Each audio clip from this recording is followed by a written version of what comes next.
Senhoras e senhores, estamos começando mais um Hollywoodcast, o meu, o seu, o nosso podcast. E hoje estamos aqui com um convidado que, olha, particularmente... Aliás, a gente tem feito muito isso, tem trazido pessoas que nós somos fãs delas. Dá conta. A pessoa que tá aqui tem uma história incrível, ó, estou arrepiadíssimo para vocês verem. Senhoras e senhores, ele durante muito tempo com o seu trabalho, foi o começo das minhas manhãs, assim que eu ligava o computador. Recebam com muitos aplausos o nosso querido amigo Maurício Ricardo. Obrigado, Léo, Lucas, produção maravilhosa, uma honra estar aqui em cima do sebo do Douglas, da Sebo CD, que eu acompanho desde tantos anos. Agora eu tô numa fase de tentar vencer o vício, não estou mais comprando disco de vinil, porque esse negócio não acaba nunca, é viciante.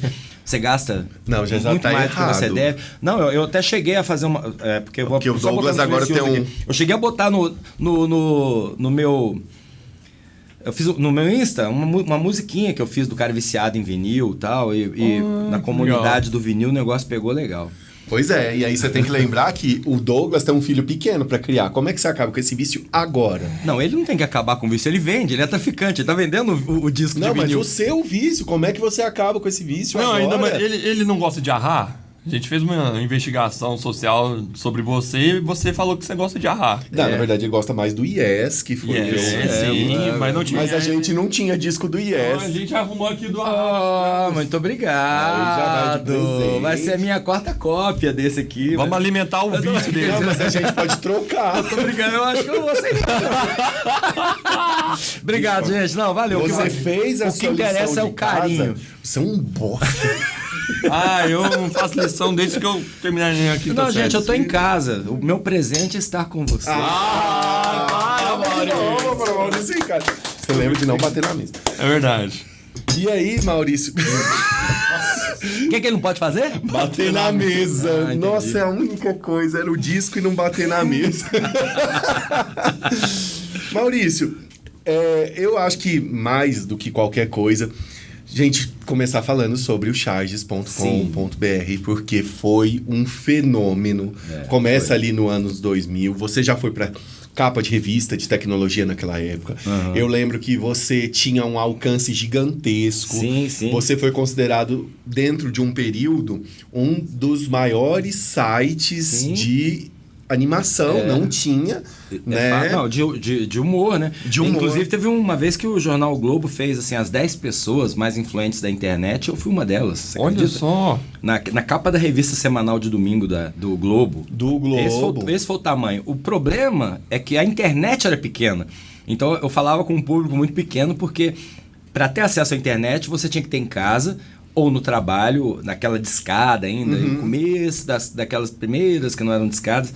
E a maior parte das pessoas que consumia meu trabalho tinha que ir para lan house. Né? Sim. A pessoa ia para lan house para ver as coisas lá. Então, as pessoas não tinham acesso. A gente está falando de uma era que é até difícil para jovem entender, mas não tinha celular.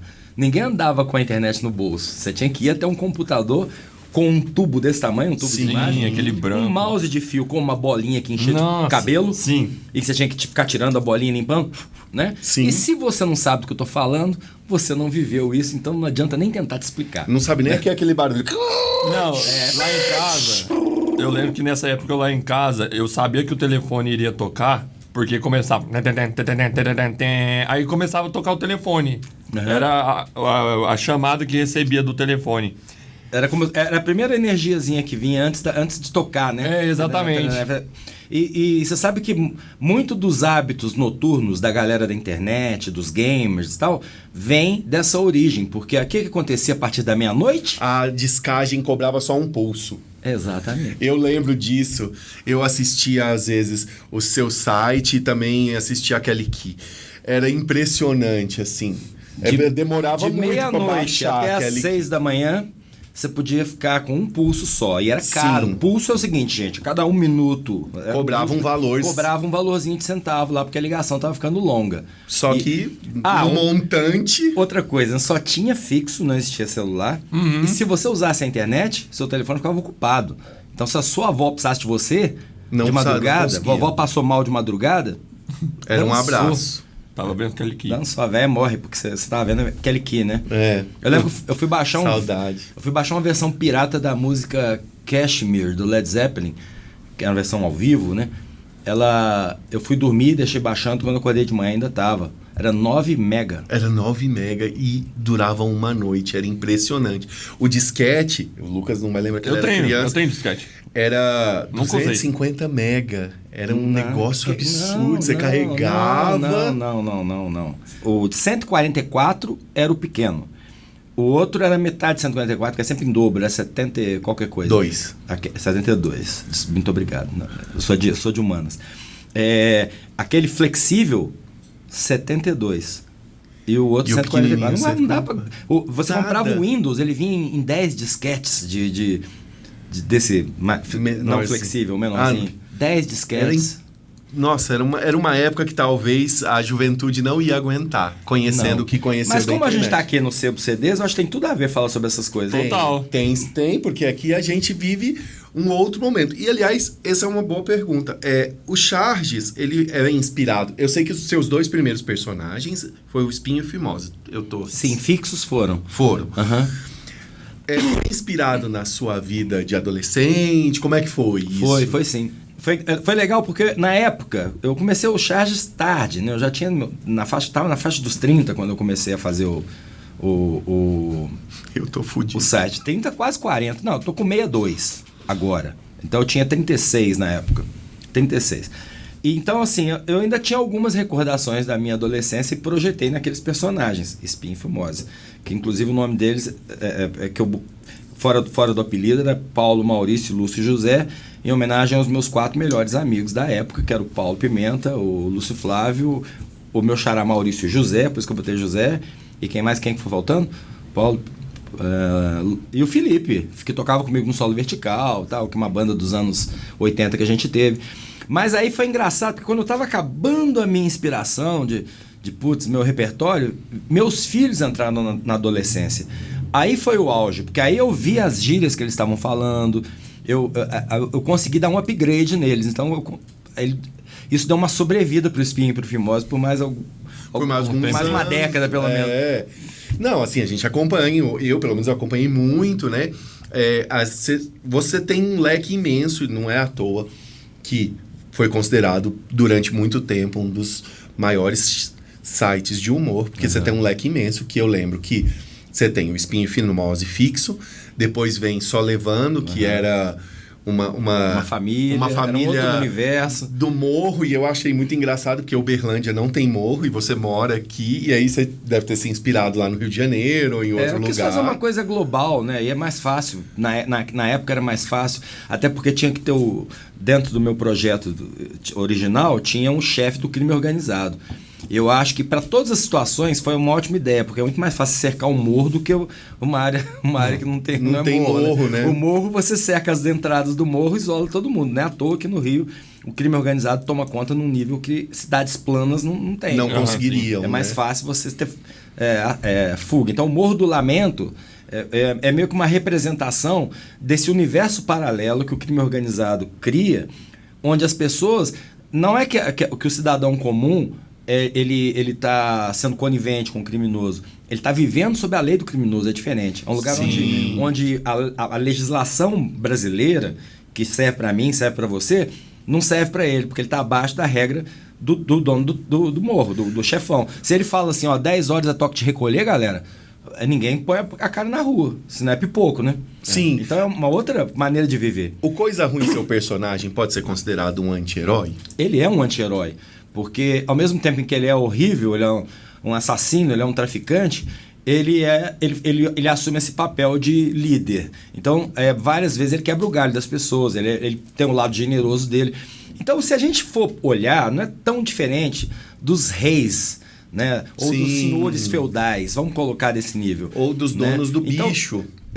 Não, mas assim, eu tô indo lá atrás para dizer o seguinte, que não é que você está fazendo nenhum tipo de apologia ao crime. Sim, não. É só para dizer que existem espaços onde uma pessoa manda mesmo. E no Brasil tá cheio desse negócio. Tem muita cidadezinha pequena, de interior, que tem seus coronéis, seus donos ali. E ai de você se tentar sair fora da linha com esses caras, entendeu? Essa é a verdade. E como é que surgiu essa sua paixão pela charge, por tudo que te envolve, assim? Então, eu venho numa família de gente ligada a jornal e rádio, né? Meu pai era redator de humor da Rádio Nacional nos anos 50. Legal. A minha mãe era a rainha do rádio de Juiz de Fora. E numa das trocas de emprego do meu pai, ele conheceu a minha mãe em Juiz de Fora. Ali se casaram e tal. E quando ele veio para Uberlândia, meu pai virou o cronista mais admirado da cidade, tanto que hoje ele já é falecido, tem uma escola de ensino, como é que chama? EMEI. É o EMEI, é dos pequenininhos, né, de pré-alfabetização, com o nome dele, o jornalista Luiz Fernando Quirino, que fica no Jardim Célia, e uma linda avenida ali no Jardim Botânico, pista dupla, com canteiro. A cidade homenageou ele, né? Inclusive o Magu, que era o vereador que trabalhou com ele, que teve essa sensibilidade de dar o nome da rua. E o meu pai, quando ele veio para Uberlândia, a ideia dele era a seguinte: falou, olha, eu vou criar meus filhos numa cidade pequena, porque essa vida de São Paulo, Rio, enlouquece, loucura e tal. Ele estava na época, se não me engano, em São Paulo. Tinha ficado no Rio muitos anos, eu nasci lá em Duque de Caxias, porque também era um outro Rio, né? O Rio dos anos 60. Você morava em Duque de Caxias porque o aluguel era barato, né? Ele era jornalista, não era rico. Ele todo dia pegava a Avenida do Brasil, ia trabalhar e voltava. Né? Próximo, né? Era possível. Hoje, com trânsito, com caos, com a violência urbana, não é um projeto. Mas ele veio para cá, o Uberlândia acho que não tinha 200 mil habitantes, tinha 100 e poucos mil habitantes. Então ele meio que ajudou a construir muito do que a gente tem aqui de comunicação. Foi uma coisa bacana, sabe? Minha mãe, aqui também, ela tinha abandonado o rádio, porque nós somos 4 lá em casa, eu sou o caçula, e ela falou, pô, eu vou criar meus filhos. E naquela época meu pai ainda falava, não, ambiente de rádio não é legal, aquela coisa, né, para mulheres, tinha estamos falando todo um dos estigma, anos 50, né? Início dos anos 60. E ela parou para criar os filhos. Chegando aqui, já comigo, já maiorzinho e tal, ela teve um convite e foi para a Rádio Cultura e virou a maior audiência do rádio aqui nas manhãs por muitos anos, até se aposentar. Muitos anos. É aquele programa de serviço mais falado. Tipo Mais Você? É mais ou menos isso, só que em rádio, né? Então eles assim, olha gente, a fulana do bairro Planalto tá precisando de um carrinho de bebê porque ela não tem condição. Aí alguém doava o carrinho de bebê. Outros tempos, né? Outra coisa. Outro dia ela me contou uma que eu até nem acreditei, que chegou uma moça lá e falou assim, eu não consigo criar esse filho, eu quero doar esse bebê. E ela anunciou na rádio, ela doou o bebê pela rádio. Hoje, daria cadeia. Ainda bem que minha mãe tá com 96 anos, né? Vai fazer 97, ninguém vai fazer isso com ela. Outros tempos. Mas na época, assim, ela ajudou, né? Aquela rádio. Mas você vai serviço. fazer o quê? A pessoa ou era aquilo ou era colocar naquela roda da freira. Não é? Então. Botava na porta do convento, né? Abandonava. Mas assim, aí nesse ambiente eu sempre soube desenhar, assim, isso é dom. Enquanto os meninos estavam jogando bola, eu lembro direitinho, eu estava assistindo desenho animado e tentando, enquanto o desenho não tinha pause, né? A TV aberta, preto e branco ainda. Sim. Eu tentando aprender a desenhar lá o Dom Pichote, os personagens do meu tempo, né? Ou pegando o gibi do Maurício de Souza, que é chateado comigo, eu acho, depois eu te explico isso. A gente quer saber. E ficava copiando a Mônica, Cebolinha e tal, para aprender a desenhar. Então, assim, aí eu vim para Uberlândia com 8 anos de idade, e já nesse logo de início, as professoras viram esse meu talento para desenho e me botavam para desenhar nas salas, me levavam me tiravam da sala para fazer desenho no mimeógrafo da prova dos menorzinhos, né? E eu fui para televisão desenhar, porque na época a TV Triângulo não era afiliada da Globo, então ela tinha muito mais programa local. E tinha um telejornal Dente de Leite, que passava na hora do almoço, que era crianças que apresentavam. Então eles levavam as crianças da cidade. Pô, tô falando uma cidade, sério, devia ser 100 mil, nem 200. Exagerei. É mais ou menos o tamanho de Araguari hoje. Talvez, mas só que agora Araguari faz parte da Grande Uberlândia, então não tem muito essa vida tão interiorana, né? Sim. A gente tinha Uberaba, que era maior, mas era o dobro do tamanho, mas ficava 100 quilômetros de distância. É tipo mais um prato. Mas é isso, então eu cresci com essa desenvoltura, que eu acho que vem dessa coisa do rádio e da TV, que meu pai viveu, a minha mãe também, e eu desenhava. E aí com disso aí, para eu começar a fazer vozes, também não foi um salto muito grande. Eu fazia altas produções radiofônicas com um gravadorzinho que meu pai usava para fazer entrevista, aquele de fita cassete. Sim. E aquele ali. Não, eu não tive meu pequeno gradiente, um pequeno gravador da Gradiente, isso é coisa de gente rica da época. Menino rico dos anos 80. Aí eu sei que assim, teve uma marcante. Eu fazia teatro de fantoche, porque a gente teve uma aula de fazer a cabecinha do fantoche de papel machê, né? E as mães faziam as roupinhas e tal. E aí eu comecei a pegar os fantoches, comecei a fazer vozes, né? Improvisar as vozes. E as professoras acharam aquilo demais também, começaram a me levar para fazer teatrinho de vozes. Então eu cresci com isso. Aos 17 eu me tornei cartunista de jornal. Foi o meu primeiro emprego, fazendo tirinha para jornal e charge política, já aos 17 anos. Aí comecei a minha carreira, não tinha curso de comunicação social em Uberlândia para eu fazer jornalismo. Eu continuei, virei repórter e chargista. Depois editor e chargista, editor-chefe, chargista. Depois coordenador geral, que era a direção do jornal, porque acima de mim só tinha um cara que cuidava de uma coisa que dava muito dinheiro na época, que os jovens nunca ouviram falar, chamada lista telefônica. Sim. Porque o jornal era da Algar, né? O jornal, que era a antiga CTBC, dona da CTBC, a única de telefonia daqui. Então nessa eu continuei e tal, até surgir a internet. Aí quando veio a internet, já é outro capítulo, tô falando demais, podem perguntar o que vocês quiserem. Não, a gente tá aqui pra te ouvir mesmo. Imerso. Tá? Aliás, eu tenho... Não, mas se fosse palestra, eu grava, né? Eu tenho uma pergunta que é essa bem pessoal mesmo. O seu personagem lesado, ele foi baseado em alguém real? Foi. Ele foi. Porque é muito alguém que eu já vi na rua, assim. Ele foi. Eu não vou dar muitos detalhes, mas é uma pessoa que se viciou em drogas e que eu conheci quando era uma pessoa normal. Trabalhou comigo, era uma pessoa normal. E eu fiquei muitos anos sem ver. Um dia, eu fui num bar perto da minha casa para comprar alguma coisa para levar para casa. Aqueles bar mercearia, que tinha tudo. E ele estava lá parado, mas assim, eu já não sei se é medicamento que ele tomava. Ele tinha um tique nervoso, que nem o do lesado, assim, uma coisa que o olho, né? No olho. E ele falava de um jeito meio duro, assim.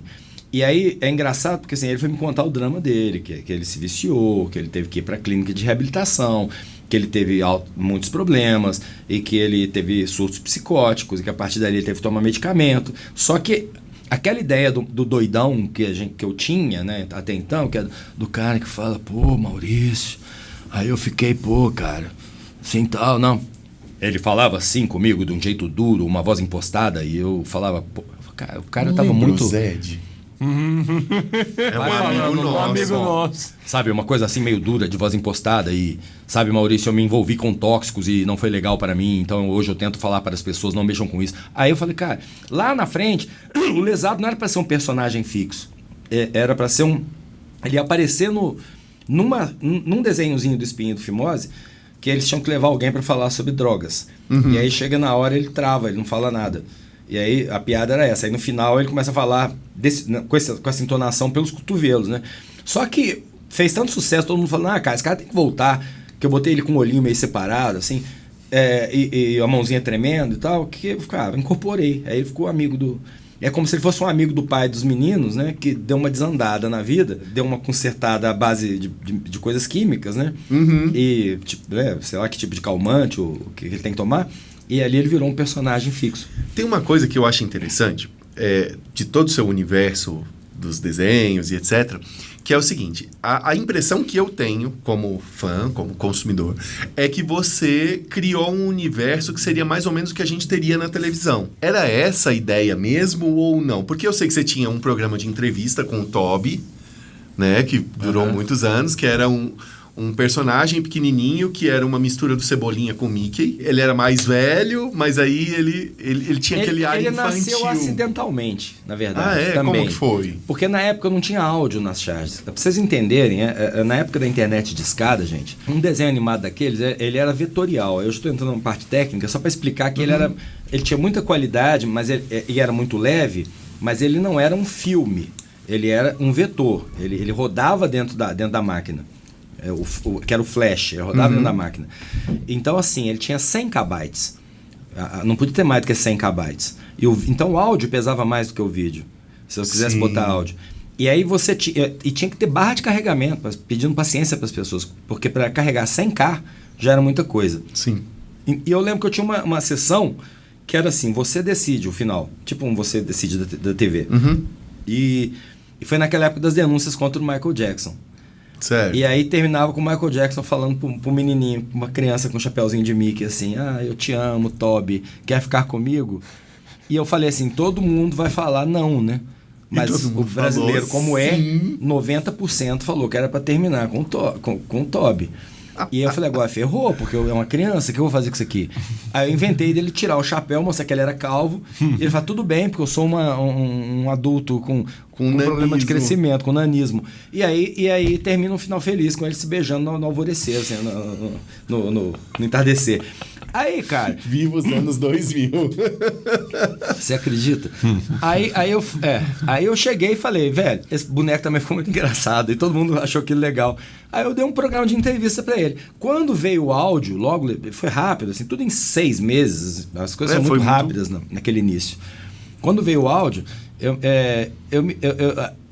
eu lembro que eu surpreendi o Zipnet, que já acabou, mas que era um... Olha só, o Zipnet era o portal da Portugal Telecom, que foi comprada pela TIM, se não me engano. Então, assim, pra vocês verem do que eu tô falando, era um portal que depois, acho que não virou nada, venderam pro UOL, né? Tanto que a minha relação com o UOL começa aí. Eu fiquei, sei lá, 15 anos no UOL. Mas, não, você ainda está no UOL. Abri hoje, tá lá no Splash. Tá lá porque tá lá, né? Lá não atualiza, tá lá, mas tá lá. Mas pra eu assistir no Splash eu tenho que pagar. Eu tenho bons amigos lá. É mesmo? Você não tava sabendo disso, não? Não, mas tá tudo certo, tá tudo bem, tá tudo ok. Não, assim, eu assisti no YouTube, né? Mas assim, se eu tivesse que assistir no Splash... É porque o site... Eu devo muito ao UOL, não é pouco, sim. Não. Tanto que eu tenho muitos amigos até hoje lá e tenho contatos. Inclusive, assim, eu tive um convite para voltar recentemente, quando eu fiz umas brincadeirinhas de IA lá, que deram... Só uma delas deu 3 milhões de views, que era a tradução dos rocks em inglês, só que em mineirês. Eu lembro. Eu fiz o Paul McCartney, isso foi no final do ano passado. Eu fiz o Paul McCartney, porque eu tava, na verdade, aquilo já sou eu numa outra fase da minha vida, testando ferramenta de IA, pensando na escola. Não é pensando em trabalho, qual que vai ser o meu próximo... Não, tudo que eu tô fazendo com IA é...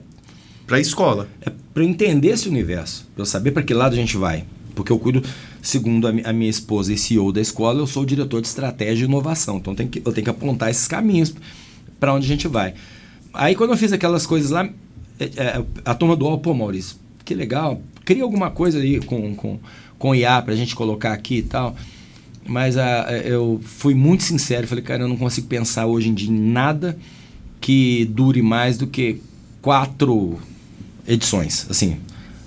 A rapidez das coisas, a maneira como está construída a internet, essa coisa doentia do vídeo curto, das pequenas doses de dopamina, isso que as redes sociais fizeram com o planeta Terra. Acabaram com muita coisa. A gente sente muita dificuldade, assim, agora, né, mais um desabafo.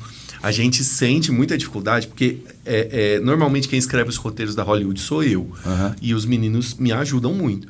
E alguns eles escrevem, mas a maioria fica na minha mão e eu tenho a referência de Porta dos Fundos, eu tenho a referência do Charges. Então, os meus textos acabam virando textos de 1 minuto e meio, 3 minutos, o que para mim é uma coisa ok. Mas para a geração de agora é impossível. Então, assim, a concentração deles está em 15 segundos, 10 segundos, 8 segundos. Eu estava vendo o TikTok, a gente começou, né, na ferramenta do TikTok, ele me recomendando, faça vídeos com gancho até 8 segundos. E eu falei, caramba, 8 segundos é algo, assim, muito rápido. É tamanho o impacto disso na indústria cultural como um todo, que músicas hoje começam pelo refrão e não tem introdução, né? Não, é verdade. Não, sim. Tipo assim, a coisa virou um chamariz industrial tão forte que a gente já não tem mais variação. Não assim, tem. Pelo menos é a percepção que eu tenho. A gente falando de música, a gente pode falar, inclusive, não é da seara do Maurício, mas o sertanejo, pra mim, soa tudo muito igual. É tudo muito igual. É um pouco né? É aquela mesma fórmula. E assim, e não dá desenvolvimento, porque eu não sei se você vai ser melhor do que eu pra falar, porque você já tá nessa área mais há tempo. Mas é um... Nossa senhora! Desculpa, gente. Esse aqui Olha é as opções, olha aqui. Fica à vontade, agora Maurício. você tirou teia de aranha da minha memória. Eu acredito, assim, que a gente tem que se reinventar muito como roteirista, como chargista. Como artista, como né, artista, é. devido a essa máquina de moer que as Big Techs viraram. A verdade é essa. A razão pela qual eu desisti mesmo e falei, não, eu não preciso mais disso. Porque na vida, cara, assim, tem uma coisa que você tem que botar na cabeça que é assim, a equação do quando e do quanto. Quanto você precisa para se aposentar? E quando você vai atingir isso que você precisa? Então, se você não for um cara babaca, que acha que nunca é demais, que não tem a vida interior, que não, assim, você não vai parar nunca. Mas se você, cara, for um cara que gosta de ler, que gosta de consumir série, que gosta de fazer uma viagem, mas também tem que ir viajando toda hora, pode ser 2 boas viagens por ano, você vai baixando o seu grau de exigência. Não for um cara que liga para carro, não tem a menor ideia, só pensa em carro na hora de trocar. Aí eu vou pesquisar que carro. Eu passo na rua, nem sei, nem reconheço os modelos. Aí quando é na hora de trocar. E para mim é o seguinte, cara. Se tiver ar-condicionado, direção hidráulica e kit multimídia, se é um Porsche, se é uma Ferrari ou se é Um Palio. um Palio. Não, Palio nem existe, mas vamos ser realistas. Vamos ser realistas, tá? É que o Porque você Palio não acha, é o meu. É que você não acha, hoje em dia você não acha nenhum carro compacto. Um HB20. Um HB20 já me serve, cara. Um HB20 já me serve. Legal, eu tenho um bom carro sempre, eu troco sempre, tenho sempre um bom carro pra viajar. Aí esse fica com a minha esposa. Agora eu que sou mais home office e tudo, cara, qualquer carro, eu não ligo pra isso, sabe? Eu isso. sou assim. Aí, esse tipo de coisa que vai baixando. Agora, se você precisa, além de tudo, você precisa da casa na praia, do rancho em Miranda, além da casa da praia, do apartamento no Rio, porque você vai muito no Rio e papapá. Cara, aí você não vai se aposentar nunca se você for profissional liberal como eu era. Então, assim, uma coisa que eu fiz questão a minha vida inteira é de, primeiro, sabendo que era uma carreira tipo de jogador de futebol... Dali uns 30 anos, mais ou menos. Muito menos, né? Acho que um jogador que rende 30 anos, que profissionalmente, pelo amor de Deus, ele tá jogando já no final, ele já tá morrendo, é o Cristiano Ronaldo. Pois é. Não, tem um jogador japonês que tem 50 anos e tá ativo. Mas japonês é outra história. São as exceções da regra. Mas então, se você enxergar a sua carreira como passageira, uma coisa que vai acabar, você não vai gastar dinheiro igual um idiota. Você vai investir em imóvel, você fazer aplicação. Para chegar na hora do vamos ver, você precisa ter uma condição de parar. E eu, por causa do meu bom senso, e também tem um pouco de malandragem nisso, que é o seguinte, eu nunca quis sair de Uberlândia. E eu só pensava assim, se eu começar a ostentar demais nessa cidade, na hora que eu entrar na decadência e todo mundo entra, olha como o Maurício tá, olha a situação do Maurício, entendeu? Maurício andava no carrão, mas olha agora, tá de HB20. É isso, entendeu? Tá de palio. Tá de palio, olha ali, Maurício. Isso. Maurício está na miséria, está andando de palio. Está andando de palio, sem ar-condicionado. Com uma direção mecânica. Direção mecânica, é o meu manual. Bom, é isso. Aí, cara, eu acho que eu fiz as coisas certas, né? E olha que eu passei por um divórcio, então metade ficou com a minha ex-esposa. Aí, mas continuei, eu ainda estava na ativa, fazendo muita coisa na época do meu divórcio, foi em 2013, eu estava muito produtivo. 2 anos depois eu conheci a Dani, tô com a Dani, vai fazer 10 anos agora em janeiro, e tô muito feliz, e a Dani é da educação. Morou 5, 6 anos no Japão. Ela já foi gestora de unidades escolares lá no Japão. Legal. Ela dava aula em várias escolas. Ela entrava no trem-bala, ia de Hamamatsu para não sei aonde, Osaka, sei lá, aquela coisa. Aí ela voltou para Uberlândia. Quando eu a conheci, foi aquela paixão avassaladora. Ela ainda lá em casa, pelo jeito que ainda você fala. Ainda não, a gente é apaixonadésimo, assim. Até hoje tá tudo legal. Me encontrei e ela também, creio eu. A gente, eu achava o máximo, porque eu tô falando de 2015, ela dando aula para o Japão, porque ela manteve os alunos via Skype. E ela dava aula 8 horas da noite aqui, 8 horas da manhã lá, porque são 12 horas de fuso, né? E eu falava, cara, Se juntar esse meu lado, assim, de pioneiro da internet, que fui mesmo, cheguei na frente de todo mundo, bebi água limpa por causa disso, porque cheguei na frente, com esse lado pedagógico, a gente tem um produto bacana. Na época eu pensava em produto, em plano B de carreira, em uma segunda fonte de renda. Mas para ela, é a carreira dela. E à medida em que ela foi levando a escola, eu fui me envolvendo, eu fui me apaixonando pelo projeto de tal maneira que hoje eu falo, é a coisa mais importante que eu fiz na minha vida. Muito mais do que ter feito desenho para Globo, do que ter gravado disco, que eu tô com 2 aqui. Cara, a diferença que a gente tem feito, a escola está indo para o 9º ano agora, fechando o seu 9º ciclo, acho. Começou em 2017, janeiro de 2017. Foi a gente, estão 8 anos. Foi a diferença na vida de milhares de meninos, cara.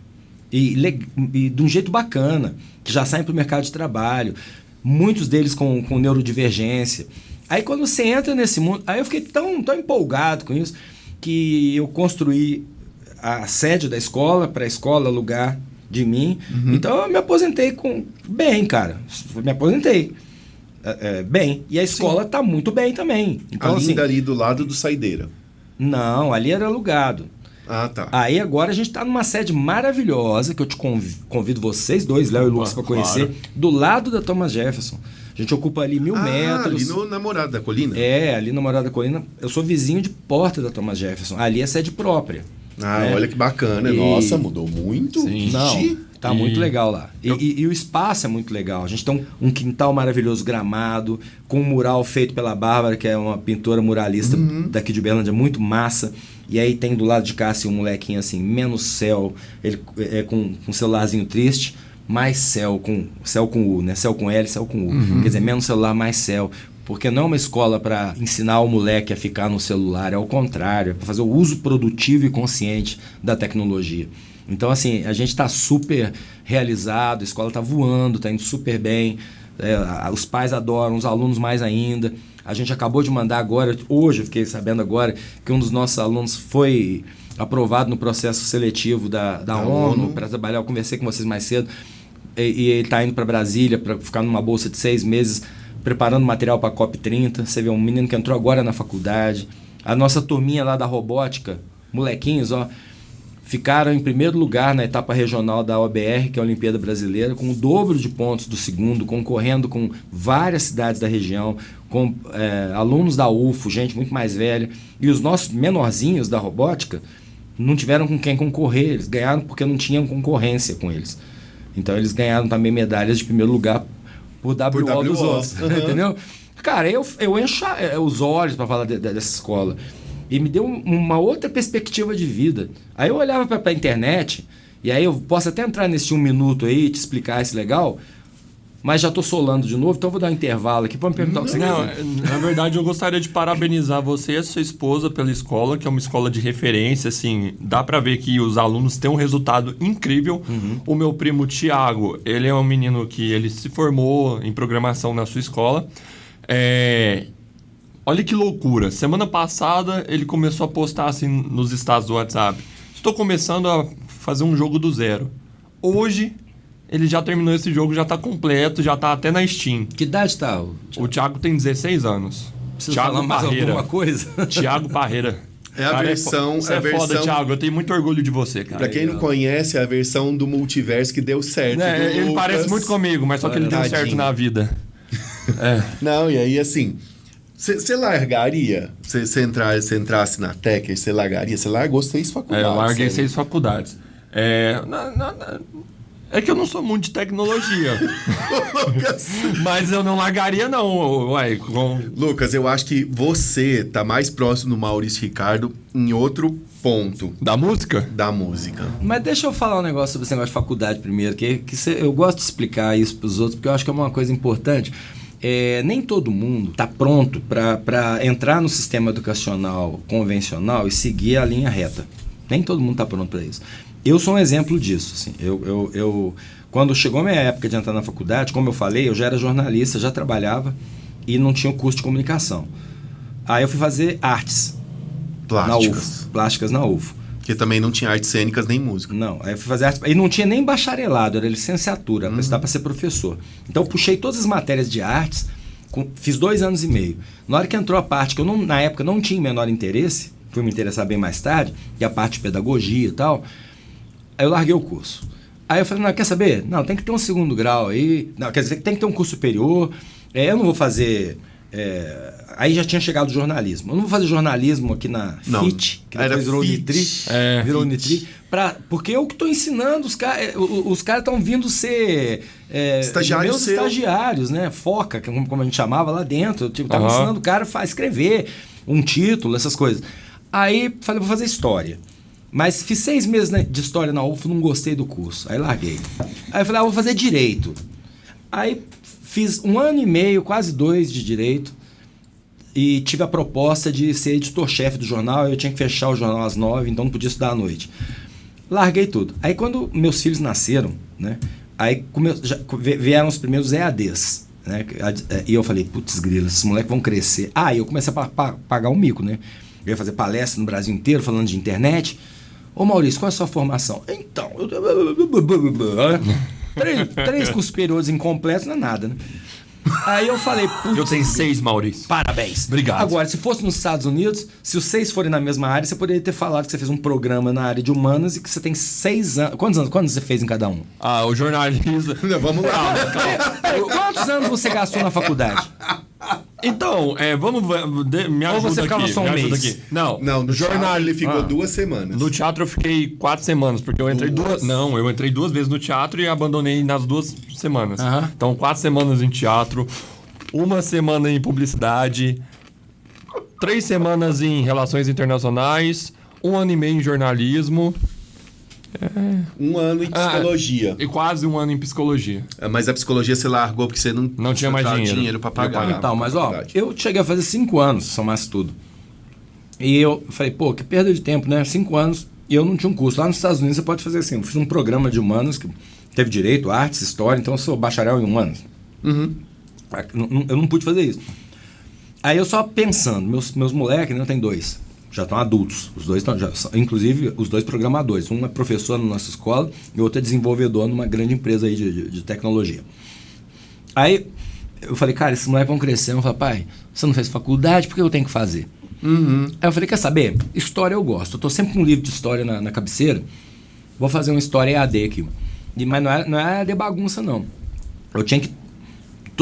Fiz aqui na Uniub, no primeiro ano de EAD da Uniub. Eu tinha que... todo sábado para lá e 1 vez por mês era sábado e domingo. Então assim, eu perdi muitos fins de semana, um ano e meio disso, indo e voltando, fazendo isso. Não, aqui em Uberlândia, na sede deles aqui. Tá. Mas eu tive a sorte de ter excelentes colegas, porque assim, foi na época também que o MEC começou a exigir diploma específico.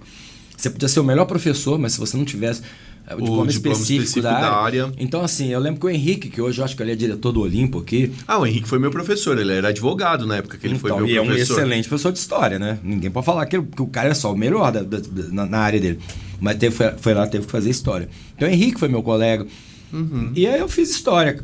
Aí eu sou formado em história agora.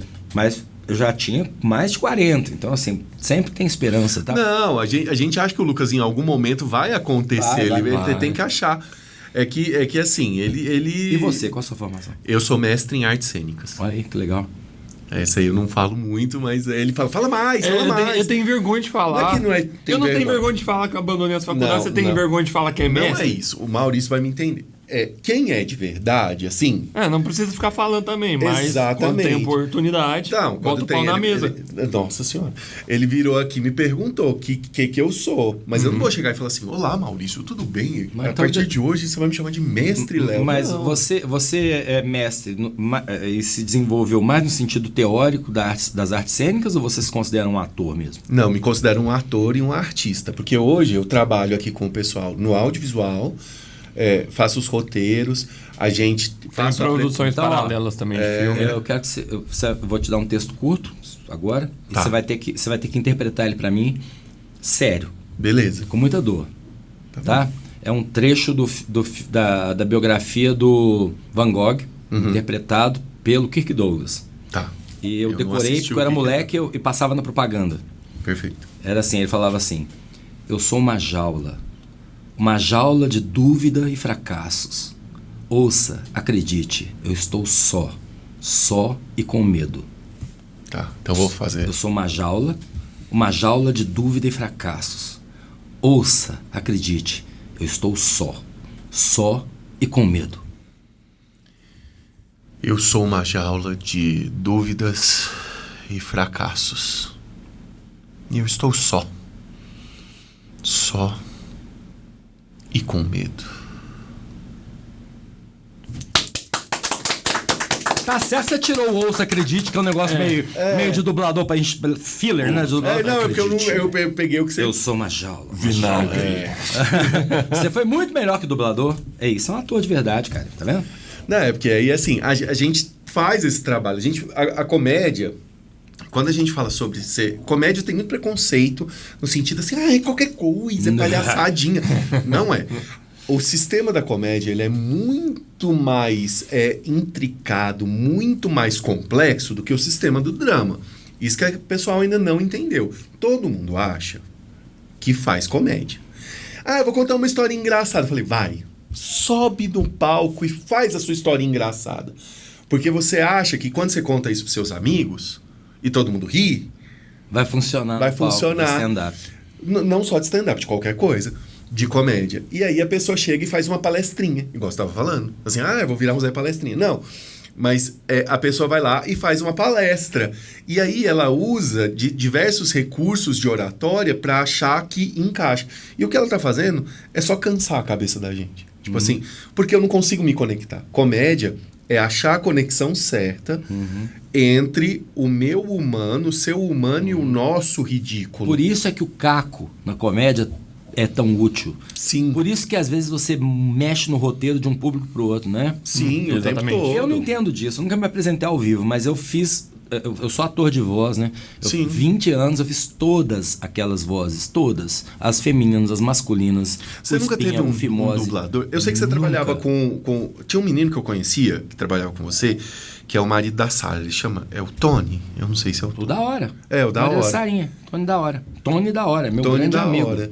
Eu sei que você trabalhava. Eles nunca fizeram voz? Porque o Tony tinha uma voz engraçada. Não, eles fazem vozes nos projetos dele, porque eles me viram fazendo. Mas eu fazia todo mundo. Aí você pega o Só Levando, eu era o Coisa Ruim, eu era o Bezerra. O Bezerra, eu era a Bernadette, eu era a Suelen, eu era todo mundo. O recurso que eu usava era o recurso só de pitch no computador pra ficar mais... Ou pra ficar agudo, entendeu? Então, se era mulher, normalmente eu botava 2 a 3 no pitch pra dar uma... Pra voz Pra ficar mais aguda. Mulher ou criança. E o coisa ruim é que era o exagero, que eu acho que botava 4 pra ficar aquela voz. Eu gravava assim, né? Meio uma coisa... E aí, botava mais 4 abaixo e ficava aquela voz que veio do inferno, né? Mas espinha e fimose era... Era você. Pô, velho! Doido, velho! O que nós vamos fazer hoje, Espinha? Menino gordinho cujo nome nunca me lembro. Não me chama assim, lesado. Era isso, cara.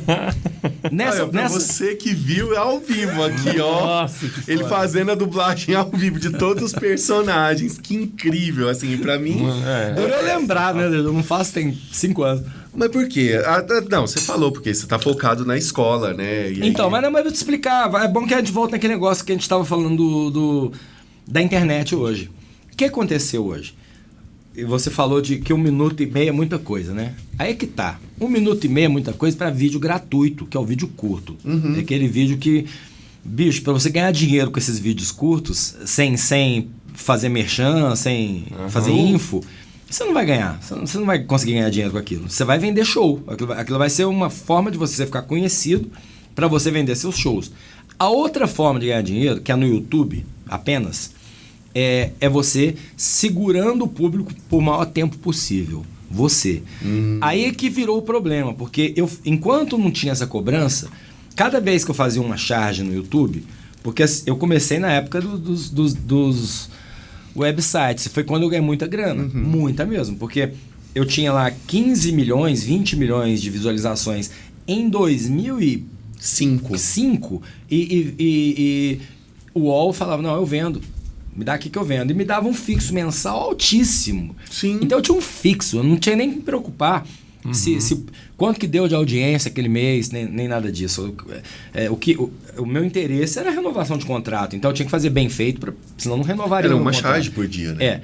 Na era do YouTube, quando eu comecei, aí já foi assim, porque o UOL, aí vieram os aplicativos de celular. No celular, o Flash passou a não rodar. Aí eu tive que migrar para o vídeo streaming. No vídeo streaming, o UOL não conseguia entregar, porque você tem que ter uma estrutura de servidor, de data center, para poder jogar para o mundo e em qualquer lugar do planeta você poder ver sem o vídeo travar. Você lembra tanto que o YouTube travava no começo? Né? Ficava aquela coisa? Então. Muitas vezes você tinha que voltar ao vídeo e assistir ele inteiro. E era só o melhor, né? Para isso acontecer, muita gente começou a embedar o YouTube. Até hoje é assim. O UOL embeda o YouTube. Embedar é o seguinte, publica no YouTube e joga dentro da sua página. Então você está lá na home do UOL, está passando um vídeo, mas aquele vídeo está no servidor do YouTube. E é assim com todos todo mundo faz isso. O Urso, tudo. Até o ICL faz isso. Aquele Hotmart faz isso. Bom, aí, enquanto eu era monetizado pelo anúncio de entrada do meu videozinho que eu conseguia fazer de 1 minuto a 2, tudo bem. Depois o YouTube falou, olha, para continuar nesse formato tem que ser 3. Aí eu comecei a esticar meus desenhos para 3 minutos, o que me exigiu um esforço maior de roteiro, de animação, de tudo. Tive que aumentar a equipe, aquela coisa toda. Mas chegou um ponto em que e só isso não resolvia. Porque a questão toda é um negócio que se resume à chamada economia da atenção. Que é um negócio, vocês sabem o que é. A gente é o produto deles. Não, é um pouquinho mais complexo até. O tempo humano tem 24 horas. O tempo humano virou uma commodity. Assim, a gente é um produto, né? Então, eles estão todos brigando pelo nosso tempo, mas a gente só tem 24 horas. Então, quando desconta o que você tem que trabalhar e o mínimo que você tem que dormir, sobra pouco tempo. Então eles querem te prender naquele aplicativo para você não ir para o outro. Então se você parar para pensar, os aplicativos como por exemplo o Instagram, ali dentro tem várias técnicas pensadas em Stanford com especialistas comportamentais para te prender ali. E a timeline infinita ela vai sendo construída de acordo com onde você parou, movimento da sua pupila, microexpressão facial, tudo hoje em dia já está entrando na conta para ver qual vai ser o próximo vídeo, porque eles não querem que você vá embora do Insta, que você fique ali. E aquilo vai montando, no TikTok é a mesma coisa, vai montando a timeline. E aquilo não acaba nunca. E o passar o dedinho é um movimento que imita o caça-níquel dos cassinos. E como nos cassinos, a luz fica toda ali, ela é concentrada ali. Alguns aplicativos tiram até o reloginho do celular para você não ter noção da hora, não são todos, mas tem alguns que tiram. Quando você está vendo o vídeo, você some o reloginho, não tem como você saber, para você passar horas e horas vendo aquilo. Então, essa é uma maneira. Já o YouTube, vendo que naquela época não ia ter como concorrer com isso, ele optou por outra coisa, que então vamos fazer vídeos longos, galera. Para o cara começar a assistir, você manter o cara preso aqui. Daí o fato dos podcasts não terem fim, tem 3, 4 horas de duração. Entendi. Porque além daquilo ali prender o cara que estiver assistindo ao vivo, depois aquilo ainda gera 10, 20 recortes de 15 minutos com títulos apelativos. E o YouTube tem uma coisa, se você tiver 8 minutos de duração, você consegue colocar anúncios intermediários. Menos que isso você não consegue. Então o que eu fazia nos primeiros momentos dessa mudança que começou a ferrar meu faturamento? Eu fazia novelinhas sequenciais de 3 minutos. Quando dava 8, eu lançava a saga completa. A história completa. Aí ali eu conseguia botar os anúncios intermediários. Tanto que agora que eu parei de fazer, eu tenho uma pessoa que faz a curadoria dos meus desenhos antigos de 1 minuto, 2, 3, junta em episódios de 8 minutos, mesmo que um não tenha a ver com o outro, 8 minutos de desenho animado, para eu poder botar anúncio intermediário. E aquilo entra, como eu brinquei antes, que nem a Vila do Chaves, é reprise. E assim mesmo aquilo ali está mantendo uma audiência estável há 2 anos, cara, com um faturamento bem razoável. Porque são 2.600.000 inscritos, que também não quer dizer nada hoje em dia. No YouTube eu vi. Mas não quer dizer nada hoje em dia. Isso não, hoje em dia inscrito assim, não é mais a métrica mais importante. Não é mais, Não. Já mudou. Porque a gente nunca sabe, né? Isso também é um problema. Não regula esse algoritmo nunca. A gente nunca sabe como que vai lidar com ele. É feito para não entender. Porque aí, tipo, a gente tá aqui, a gente faz o podcast. Falamos com o Maurício e Ricardo. Amanhã, você me desculpa que eu falo. Amanhã fala, não queremos careca mais no YouTube. Aí pronto, perdi o podcast. Aí, assim, né? Não, eu dei um exemplo. Entendi. Não, Foi um bom exemplo. Foi bom. É porque assim, né? Eu sou absolutamente confortável com a minha calvície, pode ficar tranquilo. Não, e a gente nem trouxe Campari pra ele. É. Então... Pô, mano. Tu deixa a mina tomar uma breja aí, né? Então, assim, tem algumas coisas que eu acho que... Eu devia ter almoçado antes de vir pra cá. Você devia? Não, é pra comer. Você é mineiro, Deixa eu te falar um negócio. A gente entrevistou aqui o Dedé Mineiro não Santana, faz desfeita, não. E tava um banquete aqui, ele não comeu nada. Depois a gente comeu tudo. Ele pegou um pedacinho de bolo, nem terminou. Nossa, o pedacinho dele dava pra ver do outro lado. Sabe aquelas coisas assim? Não, minha nutricionista. Eu falei, gente, come, tá em Minas, come. E pode comer, fica à vontade. O Dedé continuou gordo? Assim, ele é um senhor, né? Perdeu muita massa corpórea. Por que você tá rindo? Não, assim, ele já é um senhor de idade, ele emagreceu, ainda tá com aquela estruturinha assim, meio gordinho, sabe? Assim?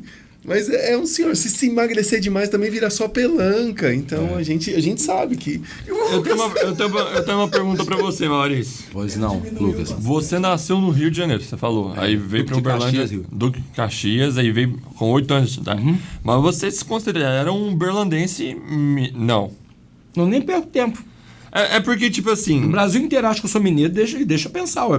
Ah, tá certo. Não, mas ele é mineiro. Sabe por quê? Ele foi a única pessoa que cantou o hino do Uberlândia, você vai fazer sua pergunta, no Jô Soares. Você sabia disso? Ele cantou... Eu não sabia. O Jô Soares tá magrinho, inclusive. Atualmente tá. Tem nem Guaraná aqui, eu vou fingir que tem.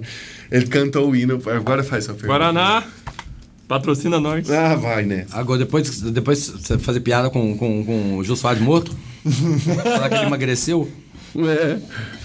Isso aqui é gostoso. Não, a pergunta é o seguinte, é porque eu sinto que Uberlândia, no geral, não valoriza muito os artistas locais. Você sabe me dizer o porquê disso? Por que valoriza mais quem vem de fora? Qual que é a dificuldade? É uma sensação que não só a gente tem, mas vários outros artistas independentes têm. Você sabe me dizer? Eu tendo a pensar que é aquela máxima, santo de casa não faz milagre, e ela não existe nem à toa. Isso não é só também na arte, não, viu? Eu tenho amigos professores. Uma vez um amigo meu falou, tô dando mais aula em tal cidade do que aqui, tô pensando em mudar de Malicuí para lá que eu vou economizar demais, não tem que ficar pegando estrada. Eu falei, você não faça isso não, porque você vai virar o professor de lá, aí a sua hora-aula vai despencar o valor, porque assim, o que faz você ser o foda é você sair daqui para dar aula lá. Eles fazem professor de Uberlândia. Entendi. No momento que você mudar para lá, você vira um local. Entendeu? É o tio fulano. Então é mais fácil você, por exemplo, fazer um show de stand-up e começar a levar a cena de Uberlândia para Goiânia do que convencer o pessoal a subir a escada no Teatro Municipal. Exatamente. Eu parei para pensar nisso mesmo. Quer dizer, se vocês forem bons, né? Coisa que eu não sei. A gente é ótimo. Ator eu vi que ele é, mas assim... Né? Eu já não falei. Ele viu que eu sou ator, ele não falou que eu sou bom. Pelo menos ele reconheceu que você é ator, né? Mas eu acho que a gente tem que proteger a cena de Uberlândia. Porque se ela for ruim, a gente não pode deixar sair daqui, né? Melhor que não saia, né? Mas a gente já foi pra Goiânia. E fez mais sucesso do que Uberlândia. É incrível, incrível. O que confirma a minha tese. Exatamente. O que confirma a sua tese. A gente foi fazer um show em Goiânia e foi um sucesso. Eu falei, nossa, Lucas, eu estou vindo pra Goiânia, não sei como é que vai ser. Eu achei que os goianos eram igual o uberlandês, mas tem poucas cidades do Brasil onde isso não é uma verdade. Por exemplo, o cearense tem muito orgulho do humor dele. Então, qualquer um no Ceará que é humorista... Ele é bom, ele tem espaço, inclusive porque tem gente que vai do Brasil inteiro e sabe que vai ver bom humor em Ceará. Belo Horizonte tem uma cena muito forte, sim, muito legal. Rio de Janeiro e São Paulo, obviamente, são duas metrópoles, então lá nem se fala. E o Sul inteiro, porque o Sul tem um rei na barriga, então assim, tudo deles é maravilhoso. Sim. Eles não têm esse complexo mas eu sou incrível! Curitiba, Porto Alegre e Florianópolis, você não vai ver ninguém falando que os humoristas lá são ruins, são os melhores do Brasil. E isso ajuda a cena. Sim, por isso é que o humor de Curitiba cresceu. Eu lembro que o Portugal, né, trouxe um monte... O Diogo Portugal, Afonso Padilha. Não, mas o Diogo Portugal, ele foi um precursor na cena, né? Assim, de Curitiba. Fala que ele tá trazendo aqui como informação importante. Porque a cena estava acontecendo só em São Paulo. E aí ele no Rio. puxa... São Paulo e Rio. Tinha 2 grupos. De stand-up, basicamente. E aí ele puxa essa história para Curitiba também. Você sabia da raiva que o pessoal do stand-up tomou de mim? Não, conta. Quando tava nascendo o stand-up em São Paulo, né? Eu tinha e-mails comentados em vídeo. Aí eu pegava a minha câmerazinha e fazia uma merda qualquer lá, recortava num fundo verde, que eu tinha um fundo verde lá no meu estúdio, na minha sala de criação, só para fazer besteira, para aproveitar essa onda de vídeo, né? E aí eu quando começou lá a cena acontecendo, eu peguei com o microfone, assim, botei uma cortina vermelha no fundo e comecei a fazer um monte de gag, assim, e botava riso falso, assim, gente, em São Paulo tá acontecendo uma parada violenta aí, porque estão acabando com o cantor do banquinho e violão e estão colocando humorista. Vocês não vão querer isso, porque o cara do banquinho e violão te deixa conversar, mas o humorista não. O humorista quer que você preste atenção. Aí eu boto... E olha, gente, não é por nada, não quero falar mal de stand-up, não, mas tem cara que acha que é de stand-up e acha que stand-up é só falar um negócio e deixar um silêncio. A gente conhece. E se ri demais, e se a pessoa ri demais, ele ainda faz, né?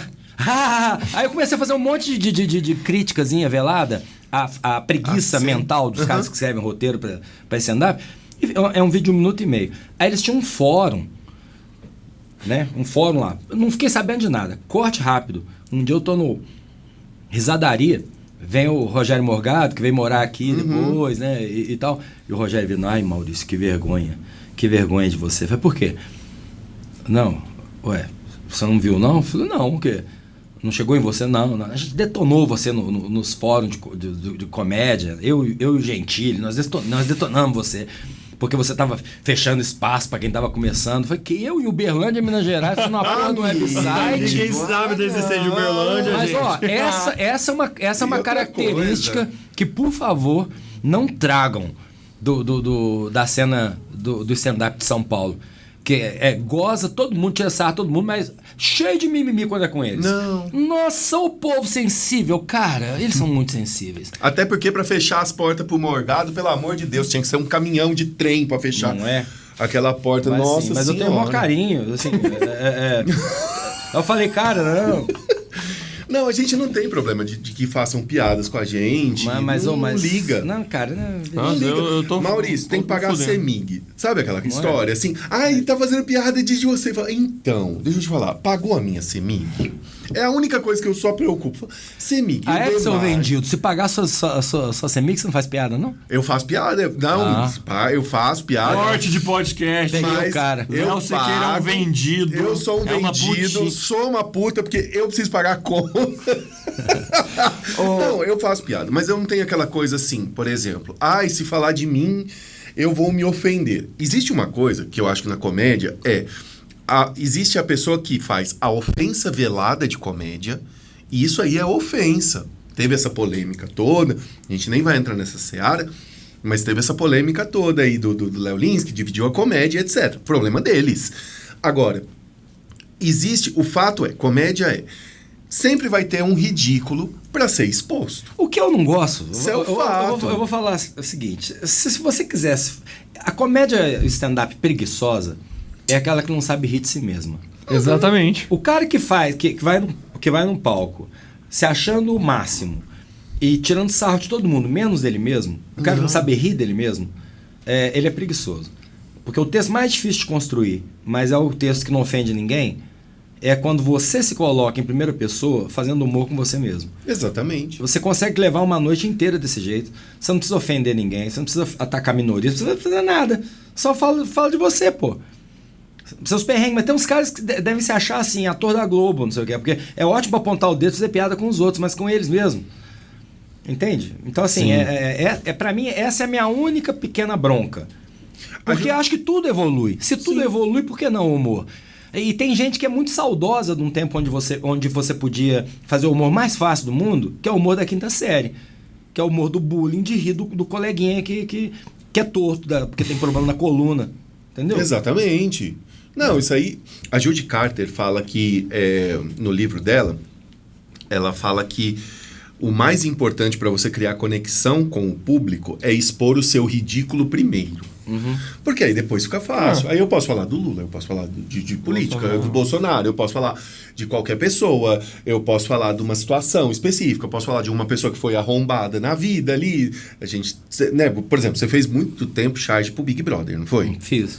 E ali você expunha. A galera se expunha e você pegava aquele ridículo e jogava, não era isso? Era assim, fez sentido o tempo todo que eu fiquei lá. Eu fiquei de 2004 a 2017. Eu saí junto com o Pedro Bial na reformulação que eles fizeram no programa. E fez muito sentido a minha saída, inclusive. Porque é o seguinte, o meu papel, o que eu representava lá, era um olhar externo. Aquilo na era da internet, o Big Brother foi um dos primeiros programas a migrar para o Twitter, principalmente, que onde todo mundo assistia em tempo real, batendo papo aqui, e para os primeiros podcasts de crítica, de comentário de TV. Então, assim, enquanto não existia isso, fazia sentido você ter uma visão externa. Tanto que eles não me pautavam. A não ser uma ou duas vezes que chegaram para mim e falaram, bicho, posso até falar sobre isso, não é nada, não é segredo de Estado. Mas assim, eu que olhava, cara, essa semana isso aqui que tá bombando. Porque eu tinha o pulso da internet por causa do Charges, né? Do Charges. Não era o Twitter ainda, que era a coisa que mandava. Então, tinha um sentido fazer aquilo. E era engraçado, porque assim, não era diferente de fazer charge política. Não. Porque você tinha que observar o comportamento das pessoas, a hipocrisia, a incongruência, a incoerência e transformar aquele em humor. É isso que eu tentava fazer. E aí o humor é expor o ridículo. Era o que você fazia. Né? Nós não falamos de ser quem, gente. Nós vamos falar quase acabando, não tá não? Já quase acabando. Não, então vamos falar um pouquinho sobre música, meu amigo. Porque em paralelo à minha vida, né? Inclusive, eu acho que isso aqui tá ficando um podcast interessante, assim, para se um dia algum historiador de Uberlândia quiser saber a minha contribuição musical e artística para a cidade, porque a gente está conseguindo fazer um papo amplo, sabe? Normalmente não é o que acontece. Vocês estão de parabéns, estou gostando muito de estar aqui com vocês. Obrigado. Satisfação imensa, nossa. Bom. Então, aqui foi o seguinte, eu comecei a tocar contrabaixo aos 18 anos, e cantar e compor com o Felipe, que é esse cara aqui. Ele e o Fábio são fundadores da Sankia, que hoje é uma gigante do ramo de TI, né? E a gente... Se quiserem falar de música aqui... Eles vão adorar, hein? Porque da Sankia ele pode falar também, mas se ele quiser vir falar da música... Vocês estão convidadíssimos. E aí a gente começou aquela coisa, né? De fazer som em casa e veio aquele boom do rock nacional e a gente foi... Aquela época, nessa época estava o auge de Paralamas, de Legião, de Titãs, e a gente pegou o projeto, levou a sério, e a gente teve uma sorte aqui em Uberlândia, eu quero dar crédito a isso, que foi o fato de que na Radiovisão, que não existe mais, hoje eu nem sei o que é, a Radiovisão, depois eu acho que ela virou Transamérica, virou outra coisa, eu não sei o que virou. É do Grupo Paranaíba? Que seria a Educadora hoje. A Visão virou depois Itatiaia. Eu não vou lembrar de quem que era. Você era do Grupo Paranaíba? Porque eu lembro que a Educadora era a M na época. Então talvez fosse. Bom, não sei. Mas o diretor artístico lá, que era o Renato Carioca, o diretor de programação, ele teve uma ideia, uma sacada. Renato Carioca é o que está na Universitária hoje?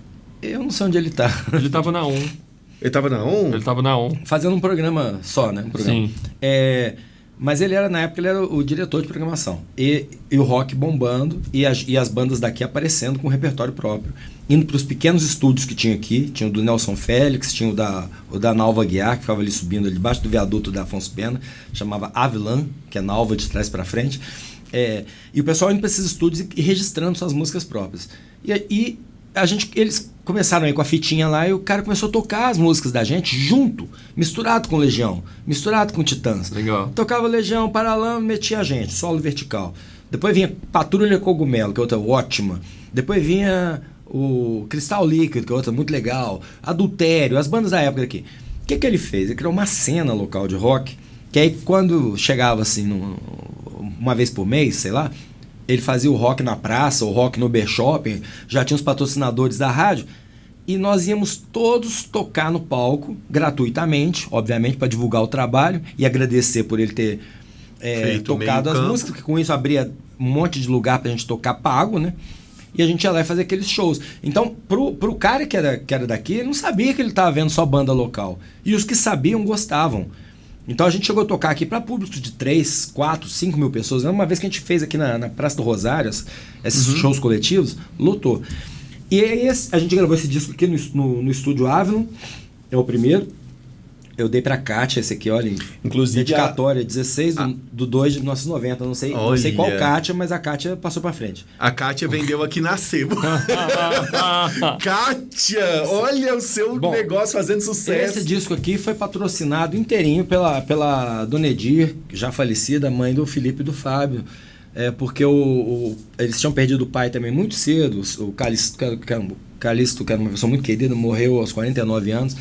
E a Dona Edir sabia o tanto que ele gostava da gente, aí ele patrocinou esse disco aqui, a gente prensou lá as bolachinhas independentes e saímos nesse corpo a corpo. Aí o Rubens Spirandelli, que era o nosso diretor de indústria e comércio na época, foi pro Rio, largou esse disco com um cara lá da Globo, da linha de shows da Globo, esqueci o nome dele agora. Eu sou o pior por conta dessas histórias. Relaxa. Porque e acabou que ele conseguiu um contrato com a gente na BMG Ariola, multinacional. Aí a gente foi lá e regravou essas músicas nesse disco aqui. E essa música aqui, Canções de Paz e Guerra, foi o maior hit aqui em Uberlândia, tocou bastante. Aí a gente já tá aqui todo galanzinho e tal, né? E aí a gente foi lá pro Rio, a gente passou 45 dias no estúdio da RCA, na Barata Ribeiro, que era da BMG Ariola. E fomos produzidos em estúdio pelo Marcelo Susequinde, que produziu, entre outras coisas, o Pasto Lui, dos Paralamas, que eu tenho Óculos e Meu Erro, Capital Inicial Acústico. Erva Doce. Ele foi do Erva Doce. Ele era guitarrista do Erva Doce, era guitarrista da Bolha, antes da Erva Doce, que era uma banda dos anos 70. E aqui, tá aqui, produção do Marcelo Susequinde. E a gente gravava de 9 às 3 da manhã, ao mesmo tempo em que o engenheiro estava gravando o Papa é Pop. Aí só isso aqui daria um podcast só pra contar das histórias. Que a menor que aparecia, você tá lá, assim, gravando lá. Tudo. Não, mas não tem 1 da manhã gravando, vinha o Zeca Pagodinho, entrava lá pra conversar com o Marcelo Susequinde. Aí ficavam os dois lá consumindo Guaraná Mineiro e a gente a gente gravando. Maurício. Naturalmente gostoso. É isso. Mas enfim.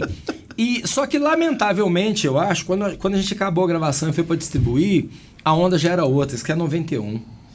Aí já tava lambada arrebentando, o rock em decadência, para bandas novas começando. E ninguém botou dinheiro na distribuição do disco, e nós também já estávamos cansados. O Felipe e o Fábio já estavam com a Sankia, eu já era o editor-chefe do jornal Correio, tive que convencer o jornal a estender minhas férias de 30 para 45 para poder gravar o disco. Voltei pro jornal e a gente, por causa disso e de outras coisas que a gente viu na cena do rock, a gente falou, cara, não, é muito pesado, a gente não quer estar nisso aqui não. A gente acabou diluindo a banda. Aí mais tarde, já com a internet, bem mais tarde com a internet, e nessa época, essas bandas todas que tocavam na Visão, eram todas, as pessoas, tinha aquela competitividade, assim, né? A minha banda, a sua banda, né? Quando acabaram as bandas todas, todo mundo ficou amigo, né? E aí a gente começou a fazer a Back to the 80s lá no Londres, que existe até hoje, que é uma festa que primeiro era só a gente, só os velhões lá dos anos 80. Agora o Davi coloca cantores mais jovens para renovar o público e sempre convida um de nós para estar lá junto. Mas, bicho, na hora que virou essa bagunça aí a gente começou a fazer projeto cover. Aí descobrimos que o Maurício faz Paulo Ricardo, porque Maurício Ricardo. Paulo Ricardo, canta e toca contrabaixo. Né? E na época eu era galanzinho, que não parece, mas esse que sou eu. Juntava, a gente fazia, sei lá, RPM cover, não sei lá, cover, tudo cover. Aí eu comecei a fazer Pink Floyd cover, que eu faço até hoje. Sim. E Led Zeppelin cover, enfim. E o site, o Charges estourou e tal. Já estava bem estourado quando veio aquele negócio de MP3, né? Destruindo a indústria da música. A indústria da música preocupadíssima com a pirataria. Eu falei, quer saber, cara? Hoje em dia já dá para gravar no computador. Aí tinha o Neto Castanheira, muito meu brother, que sabe fazer tudo no computador, até um mago, um grande produtor, grande guitarrista. Aí a gente montou a banda com o Neto Fogg cantando, que é para mim é o melhor daqui dos que estão por aqui ainda, né? Assim, tem vários que já despontaram. O Neto é muito, muito foda, merece um espaço muito maior. Fez um trabalho muito bonito, inclusive, um DVD recente. E, bom, enfim, o Mororó na bateria, o Alex, dono da Soul Batera, que toca pra caramba, faz aquele evento de bateria todo ano. Sim. O Chana, que é baixista, foi pra guitarra base pra eu assumir o baixo. E eu fui pro baixo e backing vocal. Então a gente fez esse quinteto aí. E com isso a gente começou a lançar as músicas gratuitamente na internet, divulgar no meu site. E eu fazer clipes. A gente teve clipes com 4 milhões de views. Sim. A gente ganhou Garagem do Faustão, que é uma votação popular no Brasil inteiro. A gente ganhou o Web Hit do ano da MTV com Escolha Já Seu Nerd, que é uma música que depois entrou para a novela Geração Brasil. A gente tocou na Virada Cultural de São Paulo, no Vale do Anhangabaú lotado, todo mundo cantando.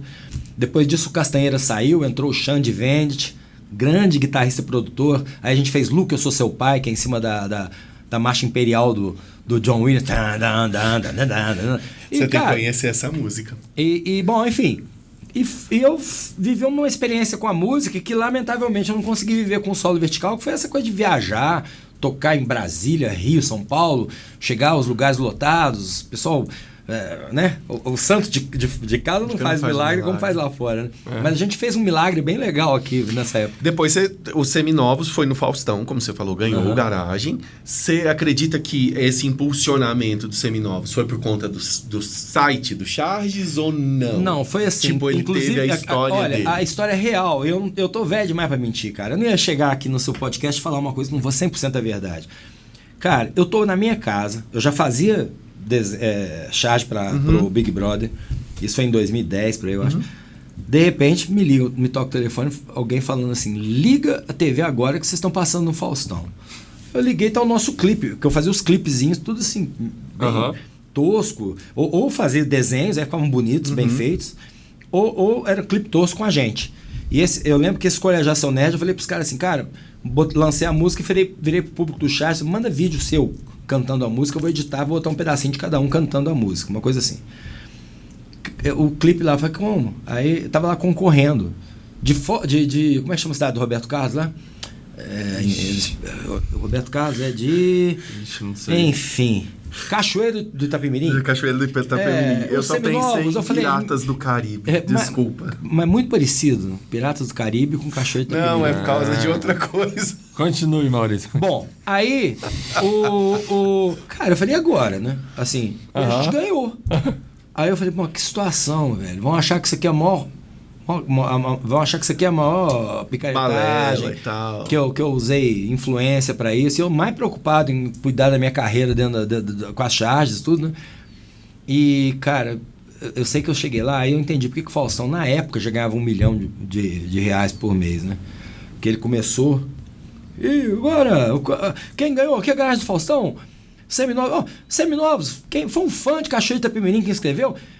E a do Maurício Ricardo, que faz a charge do Big Brother, pô, o Maurício era só me ligar e falou, Faustão, deixa eu ir tocar minha música, ia ter o maior prazer em receber o Maurício é de casa, não sei o que lá, mas olha só, quando o cara é humilde, aí, né, quando o cara é humilde, quando o cara é real, ele não vai usar pistolão pra essas coisas, olha que bacana, então, aí eu saí por cima do negócio, assim, claro que se eu pedisse pro Faustão pra ir lá, ele não ia me deixar, eu nem conhecia o Faustão, não sabia nem como chegar nele, mas a verdade é, eu não movi uma palha pra aquilo acontecer, foi fã que levou a gente até lá. Que legal. Inclusive, me gerou um problema com Cambota. Por quê? Porque ele era cantor do Pedro Letícia. Ele ainda é. E aí ele achou muito ruim, na época, assim...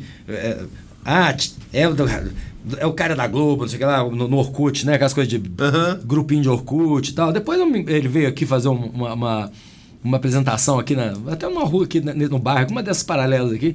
Aí eu conversei com o Cambota, cara. Aí eu expliquei pra ele, né? Não sou amigo do Cambota, eu tive Cambota 2 vezes na vida.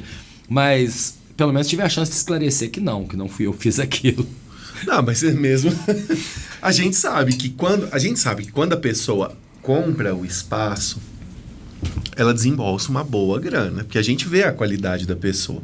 Acho que não foi o caso. A ideia dos Seminovos foi uma ideia para vocês extravasarem, não é? Porque eu, pelo menos, acompanhei algumas músicas dos Seminovos e me lembra uma vibe meio Mamonas Assassinas. Então, assim, que não foi só a sua banda que teve A Pedra Letícia. Por isso que Letícia. viviam comparando a gente, sendo que eu nunca tive a intenção de... Aliás, você sempre foi muito comparado, né? O Charges era muito comparado com o Mundo Canibal e não tinha nada a ver. Não, eu cheguei antes. Você chegou antes do Mundo Canibal. Os Irmãos Piologos são completamente loucos. Eles não têm nada a ver com a sua vibe. Inclusive, quando eles chegaram, a primeira coisa que eu fiz foi o Toby entrevistando a Havaiana de Pau. Sim. E aí eles acharam, esse cara é de boa. Tá, entendeu? Assim, porque quando nasceu o meu site, não tinha desenho animado na internet. O Terra tinha uma iniciativa que eles deviam gastar uma nota, que eles pegavam Angeli, Laerte, as pessoas famosas desse meio, e animavam as tirinhas. Mas fazer, assim, eu fui o primeiro. Aí veio o Mortadela, e o Sérgio, dono do Mortadela, que já era na época o maior site de humor quando eu cheguei, olhou para aquilo, contratou 2 caras e falou, eu quero isso aqui dentro. Mostrou o meu, falou, eu quero isso aqui. Quem me contou foi um deles, né, assim. E cara, tudo bem. Assim, não, mas copiar tá tudo certo. A cópia, como já dizia o poeta, o plágio é a maior forma de reconhecimento. De homenagem. É a melhor forma de homenagem ao plágio. Ironia, tá bom. mas assim, mas copiar é parte. Se você achar que você achou uma fórmula, fez sucesso com a fórmula e ninguém vai imitar a sua fórmula? Impossível. O modelo de negócio, inclusive, não tem patente, né? Não. Então, isso é uma das coisas que... E aí, os seminovos... Quer dizer, tem patente. O meu curso, Fique Famoso na Internet, está disponível no Hotmart por apenas R$ 99,90. Tô brincando, gente. Pelo amor de Deus. Faz o M de Maurício.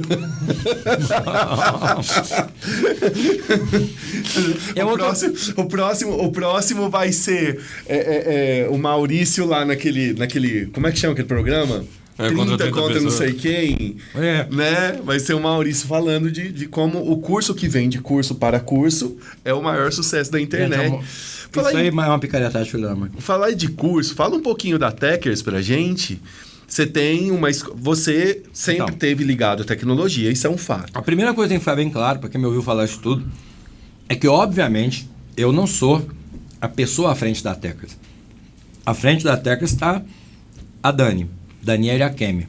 Hoje a Dani é diretora da CIUB, ela é da CIUB Mulher, ela é conselheira da FAO, que é a Fundação de Ciência Universitária, ela é pedagoga, bióloga, ela tem especialização em gestão escolar, é formada em ciência da computação para educação pela USP de São Paulo, de São Carlos. Uma bagagem gigante, 6 anos de experiência no Japão, como eu já falei aqui.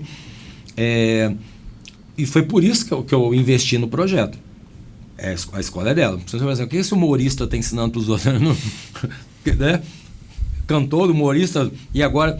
Mas só que isso... Maurício, se o Pablo Marçal faz tanto sucesso, por que você não poderia? Eu tenho muito mais bagagem que ele, te garanto. Com certeza. Qualquer pessoa tem mais conteúdo que o Pablo Marçal. E agora eu vou ser processado de novo. Aí o que...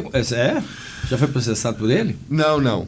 É outras pessoas que estão querendo. Por ele ainda não. Nem foi processado ainda? Não, tô de boa. Eu te falei, eu ainda sou suave. Bom, mas deixa eu voltar pra escola. Se a gente fala de processo. Meu primeiro processo foi em 2001, pô. Paulo Salim Maluf. Aí eu vi que eu tava famoso. Você quer ver? Eu sei imitar o Maluf igualzinho. Posso fazer? Quero. Maluf tá vivo, cara. Maluf tá vivo? Tá. Nossa senhora, não sabe nem... Não, eu já achei que já tinha morrido esse cara. Lucas, então eu vou ter que assaltar sua carteira. Putz, grilo. Essa é a piada que sai torta, né? Porque o cara tá vivo. Sai torta. Continue. Mas eu não fiz de propósito, não. Não, eu adorei. Eu sou do que ri de mim mesmo. Não, tudo bem, mas eu acho sacanagem rir de você, cara. Uai, mas esse é um comediante que presta, igual você falou. O importante é a gente achar as curvas. As curvas certas. Falar as coisas sem magoar ninguém, né, cara? Sem desviar tanto, né, Lucas? Exatamente. Você foi processado pelo Maluf. Foi, mas não é isso que eu tava falando, não. O que eu tava falando? Techers. Bom, aí eu tinha toda essa bagagem de internet. Eu sempre fui muito estudioso de tudo que eu faço, né? Ninguém... Essa é outra coisa, velho. Que sorte. Sorte o cacete, né? É enquanto oportunidade, com talento e muito estudo. Isso é sorte. Sim. Eu sempre estudei muito. E quando a gente montou a escola, Primeiro foi uma unidade de franquia, não tinha que participar, mas depois a gente viu que não ia dar certo, negociamos, saímos da franquia, montamos nosso projeto. Aí a partir dali eu assumi uma responsabilidade grande, que é a de ser o braço da Techers que tem que acompanhar as tendências tecnológicas, para que a Dani pudesse focar na gestão. E numa coisa super difícil numa escola, que é você atender e administrar bem pais e alunos, a comunidade escolar em si, né? Sem contar os projetos que ela já tem. Então, hoje eu cuido da parte de inovação e estratégia da escola. Eu olho para que lado está indo as coisas, eu tenho que estudar as ferramentas, tenho que conhecer as coisas que estão acontecendo, as tendências do mundo, eu tenho que ler muito sobre isso. E isso tem me consumido um tempo muito bom. Então, se eu achava que eu ia me aposentar, que era meu projeto inicial... Eu estou completando em novembro agora meu primeiro ano, que era para ser o meu sabático. Nada, foi o ano que eu mais trabalhei pela Techers, e com muito orgulho, porque a escola está indo muito bem, nossos alunos estão performando maravilhosamente bem. Hoje a Techers trabalha em que segmentos da tecnologia? Então, a gente tem cursos, vários cursos dentro do universo da tecnologia, os carros-chefes, programação, robótica depois, mas a gente tem também design gráfico, a gente tem animação digital, e paralelamente... A Maker, que é para criancinha que ainda nem é alfabetizada, já começar a entender o pensamento, o raciocínio lógico e o pensamento computacional, que são duas coisas muito importantes de desenvolver nesse mundo tecnológico que a gente está vivendo. E a gente tem, paralelamente, para todos os cursos, um curso chamado Informática Moderna, onde a gente trabalha coisas que são importantíssimas, que vão desde a digitação, obviamente, porque senão deixar para quando a criança vai usar os polegares, né? Às vezes nunca vê um notebook na vida, até questões como cidadania digital, como evitar cyberbullying, como não passar informação para quem não deve, abrir uma conta de e-mail, usar ferramentas básicas como um pacote Office, aquele do Google, Canva, para produzir coisas, que já entra em IA, alfabetização em IA, letramento digital, que é como a Dani chama esse processo todo. Então, esse curso ele é paralelo, mas ele todos os alunos de qualquer curso fazem esse curso, porque no início, quando a escola nasceu, a ideia era que fosse uma escola de programação e robótica. Hoje a gente entende que a tecnologia tomou conta das coisas de tal maneira, e ela já está tão influente, importante em qualquer carreira, direito, medicina, agro. O cara pensa, tem uma fazenda, não tem que saber. Cara, hoje em dia é tudo satélite, GPS, para saber onde é que... Drone, tudo tecnologia. Medicina, a máquina lê a imagem com muito mais precisão do que o médico. No direito, faz resumo de processo dessa grossura, escreve a sentença, o juiz só revisa, inclusive de vez em quando erra, porque o cara quer fazer com o chat GPT, quando tem ferramentas que são especializadas para isso. Tá em tudo, né? Então você tem que preparar a criança para viver no mundo digital. Então hoje eu acho que a principal função da Techers é que, independente de você querer ser programador ou ir para o lado da robótica, o mínimo de programação vai ser útil para qualquer coisa que você for fazer na vida. Saber fazer prompts de IA decentes talvez salve até seu show com piadas boas, né? Às vezes quando a pessoa é ruim, ela precisa do chat GPT para resolver, né? Mas enfim, mas vou te falar uma coisa. O chat GPT é engraçado como a gente... Olha, a inteligência artificial, ela serve para absolutamente tudo mesmo. Porém, ela ainda não desenvolveu, pelo menos as ferramentas que eu tive acesso, senso de humor. Não. Então, assim, ela ainda é dura. É uma coisa... Ela não tem essa nuance da ironia, das metáforas, das coisas. Então, assim, o humorista que foi... Na música. É assustador. Porque na música é o seguinte, hoje em dia ela só não faz a letra boa. Mas o resto, cara, arranjo... Não, na música é incrível. É inacreditável. Mas a música eu acho que é mais matemático do que as outras artes. Mas os arranjos, cara, tem uma sensibilidade, você não acredita. Eu sento, meu hobby atualmente é sentar no boteco com meus amigos assim e abrir um aplicativozinho e criar uma música em poucos minutos ali. É inacreditável. Mas será que não é que você já tem essa noção da sensibilidade? Aí você consegue direcionar? Sim, fazer o... Porque eu acho que aí você falou. É esse o ponto. Para qualquer área da sua vida, se você entender do que você é bom, a sua vocação, mas você ainda souber fazer prompt de IA e o básico da programação, aí ninguém te segura. Então, assim, o slogan da nossa campanha de matrícula desse ano é assim, Techers, porque seu filho tem futuro. Legal. Né? Massa. Que eu passo uma mensagem dupla, que é assim, seu filho tem futuro. Que ele vai chegar lá. Ele tem futuro, né? Independente de qualquer coisa, ele tem futuro. Mas na Techers, o futuro dele vai ser legal. Esse que é o lance. Porque aí a gente já usa as duas coisas, já vai unindo, já vai... Enfim, eu acredito que cada vez mais a gente vai ter que se adaptar à tecnologia, mas aí nós vamos ter que usar uma frase que foi célebre durante, né? É endurecer na tecnologia sem perder a ternura jamais. É isso aí. Já dizia aquele cara que morreu sem ar na Bolívia, no meio do mato, coitado. Cataram ele numa situação deplorável, né? Mas é isso aí. Né? A gente falou que não ia entrar nesse tipo de coisa. Nem entramos. Quantas pessoas são capturadas e mortas na Bolívia tentando implantar um regime comunista?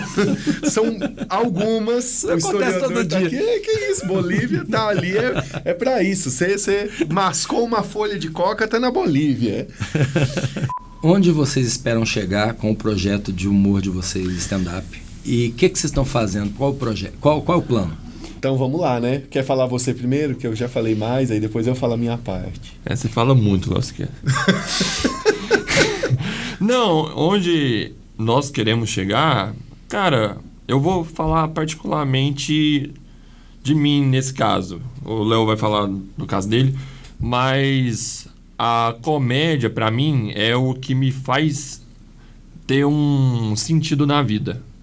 Porque quando você passa por muita desgraça e encontra algo que te faz se sentir pertencente, vivo, e olha tudo que você passou de um jeito mais descontraído, cômico, você sabe lidar com todas as adversidades.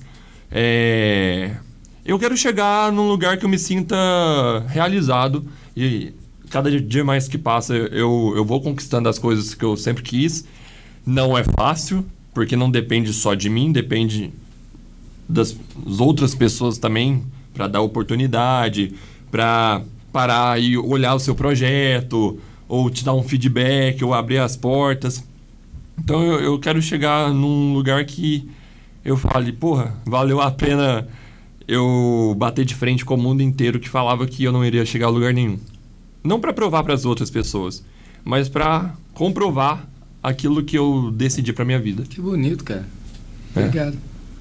O Lucas, a história dele é muito bonita. A gente zoa aqui, fala muita coisa, mas a história dele, assim, na comédia, né, é muito, muito significativa. Eu sempre conto isso para todo mundo que pergunta, mas eu vou falar de novo.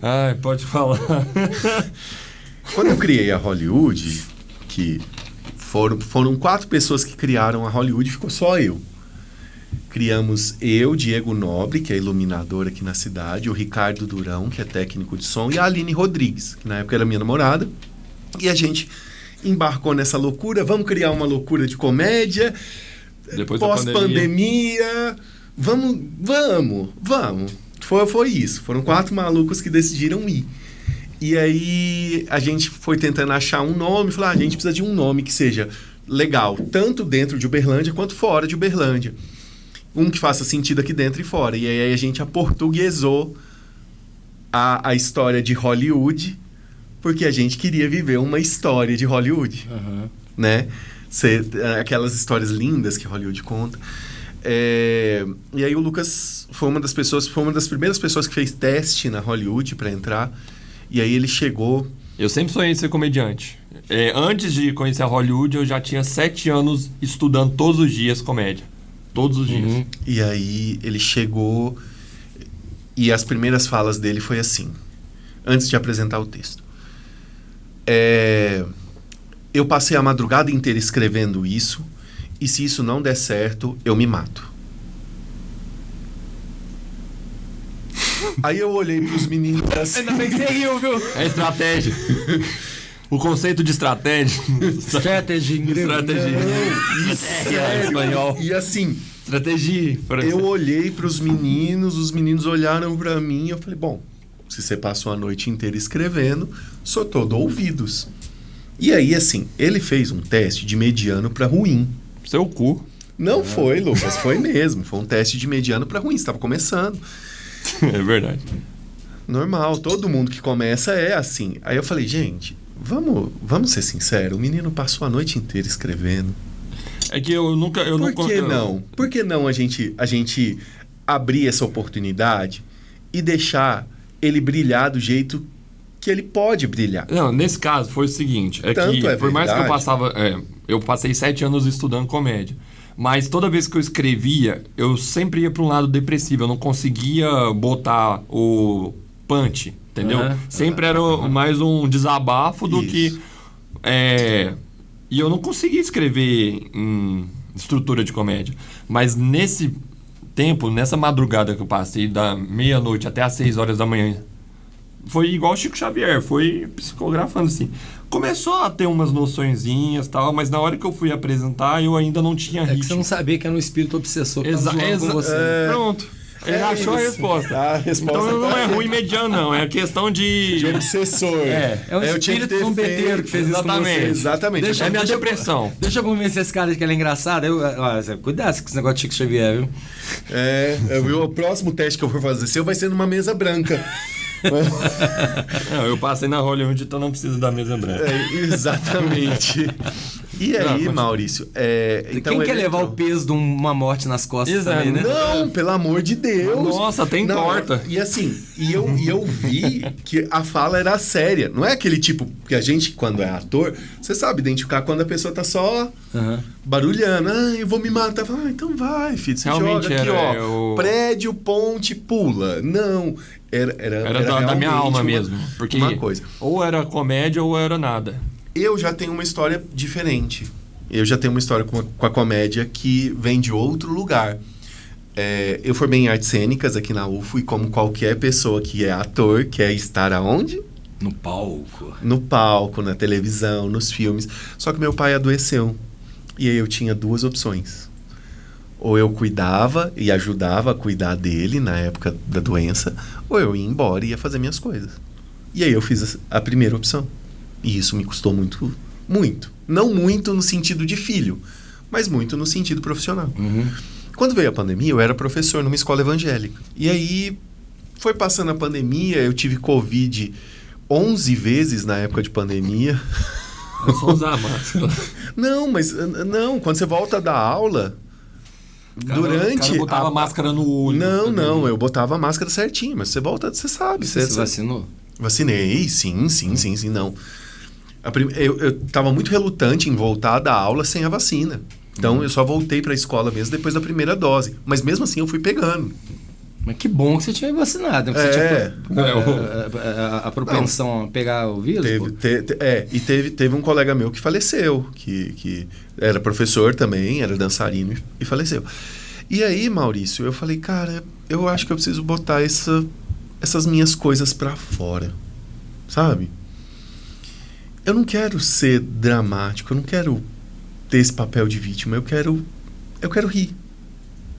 Eu sempre fui uma pessoa que se divertiu muito com a vida de uma forma muito leve, muito alegre. Tanto que lá na sua sessão de vídeos, o Fábrica de Ninjas nada mais era do que um absurdo que a gente fez lá na praça do Colégio Nossa Senhora e você colocou. Eu lembro disso.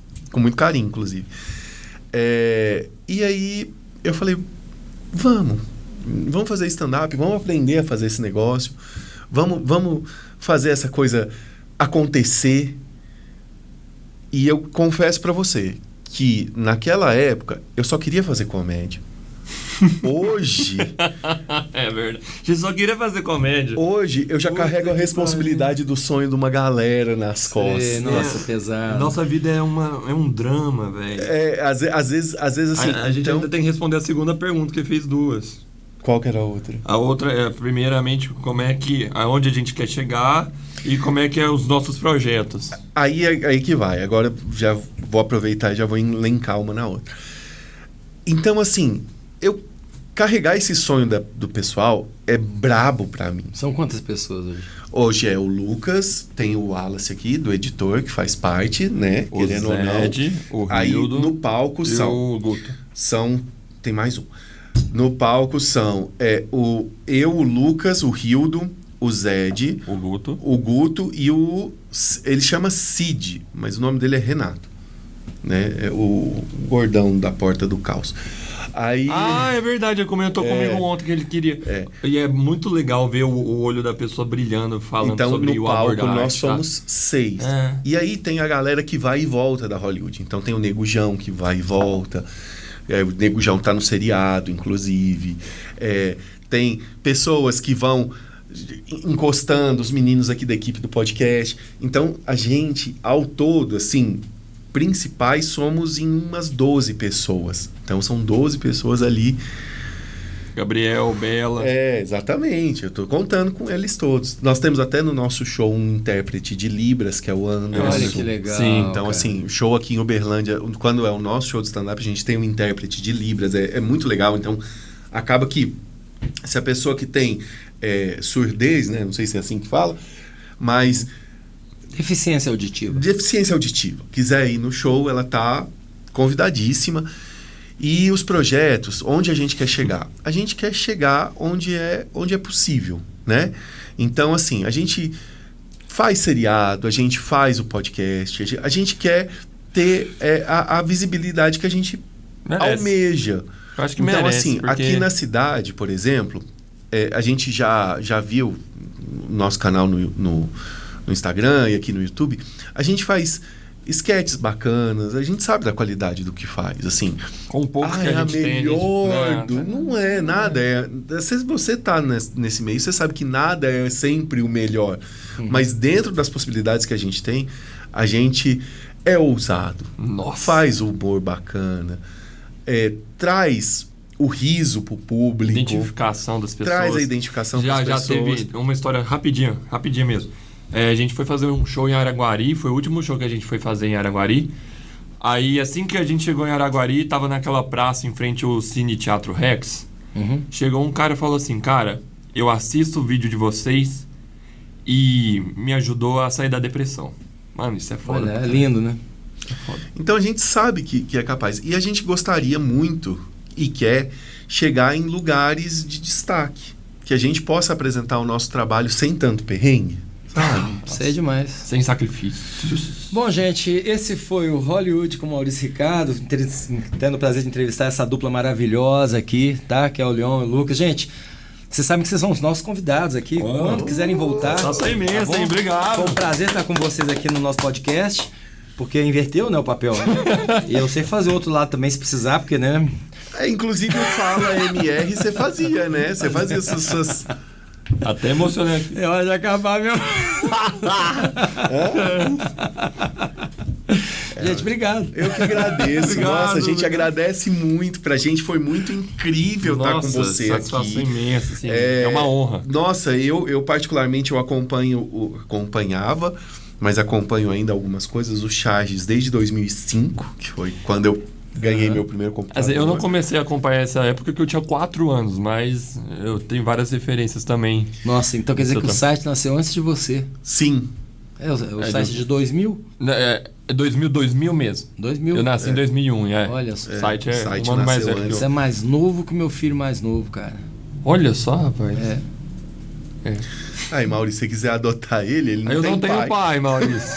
Agora é metade, né? Inclusive, a gente tem uma camiseta que ele usa que é escrito "Cadê meu pai?" com o símbolo da Marlboro, sabe? Estamos à venda. Inclusive tá à venda. Estamos à venda, né? Ela tá. Você tá à venda, Lucas? Não, eu sou... Maurício, é incrível a sua presença aqui. A gente, depois, se você quiser voltar, você falou que só pra falar de música, a gente topa. Pra você falar da sua história musical. A gente nem entra em charges, deckers, nada. Só... Traz o pessoal da banda. Da banda. Beleza. A gente tá convidadíssimo. Aqui nós vamos agradecer aos nossos patrocinadores que estão aqui, né? Queremos agradecer ao Banana da Terra, um restaurante. Você já deve conhecer? Você é daqui? Não, o desafio vai ser o seguinte agora. Vocês são bons de... Vocês vão ter que inventar na hora um slogan para cada um dos seus patrocinadores. Perfeito. Vamos lá. Perfeito, então vamos começar. Começa. E cada hora um. Vai. Tá. Então Banana da Terra. Tá. Banana da Terra, o restaurante onde o sabor é muito mais do que uma banana. Venha conhecer a comida típica da nossa terra. Não dê uma banana para o sabor, venha para Não. a Banana da Terra. Não dê uma banana para o sabor, venha para o Banana da Terra. Fisioterapeuta Ayrton Senna, diferente do corredor, ele não é fora da curva.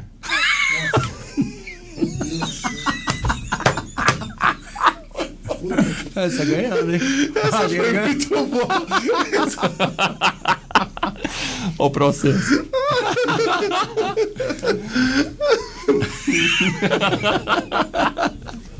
O editor tá aqui já. Ainda bem que o Corta não, Wallace. Corta não, que essa Ainda foi bem que o boa. Ayrton é o nosso amigo, cara do céu. Não, não vai ter assinado não aqui. Sua vez, vai.